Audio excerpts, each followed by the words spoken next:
বঙ্গু বঙ্গু গাক মং আঙাই মং একটা থাদল থাও দে কুকা খালো ইয়া কয় থাকু খাও এই তুই কেন থাগল থাও এটা থাগল থাও তুই কুত্তা থাও এই জোতাটা তো জোতা জিপি দে এটা থাগল থাও তুই ছাড়ো এটা কুকা খাও কুত্তা থাও এটা থাগল থাও মন নানার পাইয়ে থালে এর লগে মল দেখে বলইলে মলা দান যে খাম তোলে দিমু ন তা তোলা লাইন দেখা মোলা খামু না কেদা কইতে এটা কুত্তা থাও এটা একটা থাদল থাও বুঝ এটা থাদল থাও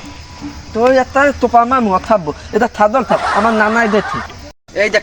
আমার থাদল থাও তুই তোর লাগে আমার থাগল থাও তুই আমার থাগল থাও বিতে দিবি আমার থাগল থাও বিতে দে এই কুত্তা থাও ওটা থাগল থাও একটা কাম্পা খাই দিমু অথাবো ওটা থাগল থাও তুই কেন তুই আমার থাগল থাও বিতে দিবি আর নাই তোরে এই লাদির দে কোপামু আমার থাগল থাও বিতে দিবি আমার মন নানা তিতে আমার তোর লগে থাদল থাও লাগতে তুই আমার থাগল থাও বিতে দিবি মগবালি পাক্কা কুকা তো দেখ টাইম না নানালে কাওয়াই কি কুত্তা থাও তুই কুত্তা কথা তুই বাচ্চা আমার থাদল থাও আইতে আমার নানা তো আমার বাড়ি আইবেন দাওয়াত থাকতে আমি তিতে মানে আমার থাদল তো তুই আনিয়ে দিবি আমার তো বাড়ি থেকে তোর লাদির দিয়ে পিদিয়ে একটা দমে পিদিয়ে তুই বাচ্চা